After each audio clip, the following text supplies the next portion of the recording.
The legislature has returned in Raleigh. A little earlier today, I had the chance to talk with Republican House Majority Leader John Bell about the session ahead, and we talked a lot about health care.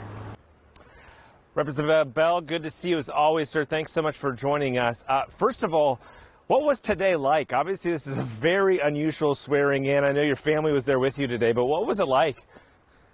It was very different. One of the things that I'm appreciative of, and the speaker and I had a conversation on, we have a number of new faces in the General Assembly, and they never had a chance to had to take part in swearing in.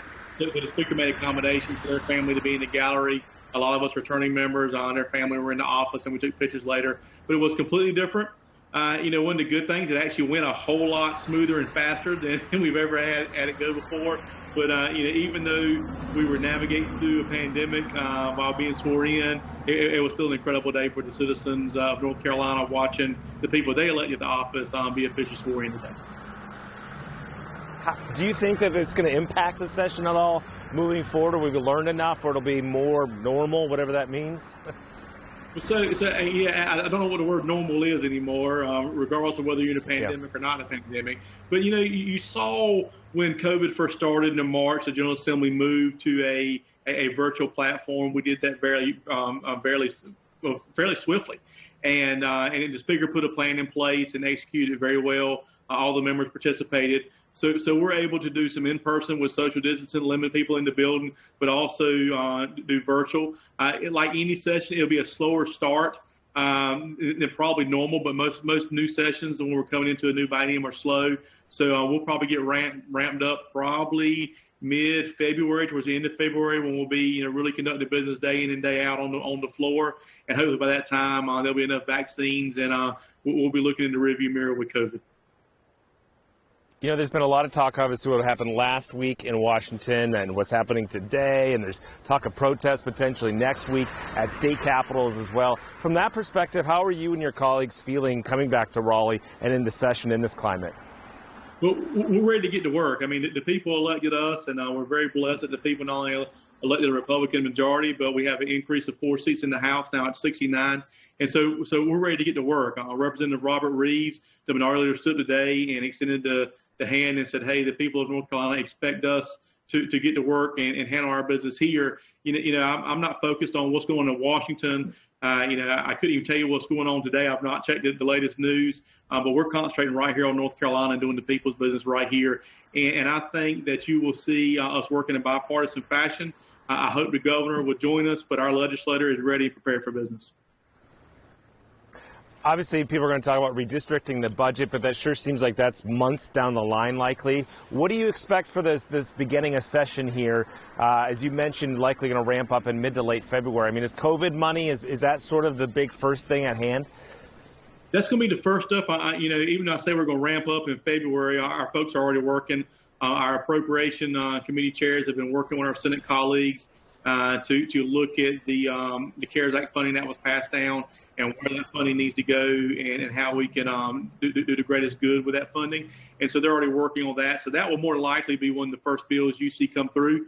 Also, some of the big ticket items that we're going to be diving into is health care. Health care is on everybody's mind, not just all the time.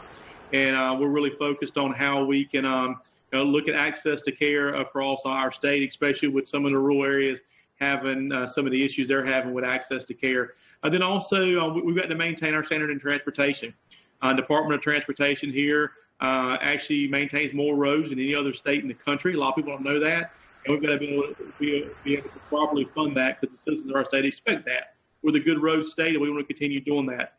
Also, there's a number of economic development projects that are in the work that we'll be hopefully focusing on.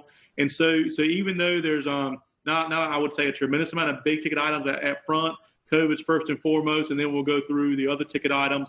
And then probably sometime in July, August, when we get census data back, we'll start the redistricting process. Our goal is to have the items we're going to focus on here legislatively, the budget, and all that out of the way before we start the redistricting process in July, August.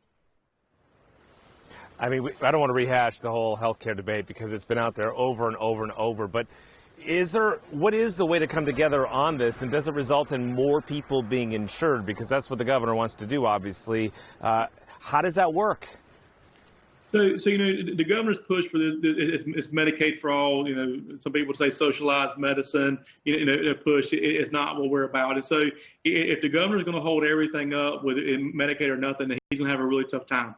What we want to do is find common ground. Whether it's telehealth, whether it's through looking at parts of the Medicaid program, whether it's through looking at some of the provisions that we made already moved into COVID to allow easier access. Look at some of the work that our hospitals are already doing and how we can expand upon that.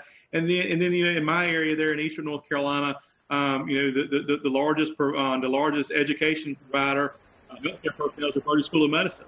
We need a new Brody School of Medicine. We need to expand upon that. And if we're able to do that, then we're actually able to put more providers in our healthcare system and encourage them to go into rural areas where we have so much need. So there's a lot of areas that we can agree on. And you've seen a lot of that in the governor's task force on healthcare, which I'm one of the members of. But I think now it's time to get down and dirty and get to work and find out where we can agree, put the things that we can agree on off to the side, and let's focus on really doing what we can do with healthcare. Here in North Carolina, if you look at the Medicaid, North Carolina offers a lot under Medicaid. A lot of states don't already do. We continue to expand Medicaid anyway, just by our sheer growth of a state. So managing that, going through Medicaid transformation is the first step, and making sure that we have a cost-effective plan that doesn't collapse our state budget, but also at the same time we're able to provide health care opportunities for the people that need it the most. Well, Representative, good luck to you and the rest of your colleagues on both sides of the aisle this session. And we're out in the community a bunch more, so we look forward to meeting you in your hometown down there sometime soon, too, sir. Good to see you. Absolutely. We'll welcome you to Wayne County anytime, and I'm glad you spent some time in the mountains. And but for the next couple months, we'll be here in Raleigh back to work, so look forward to visiting with you.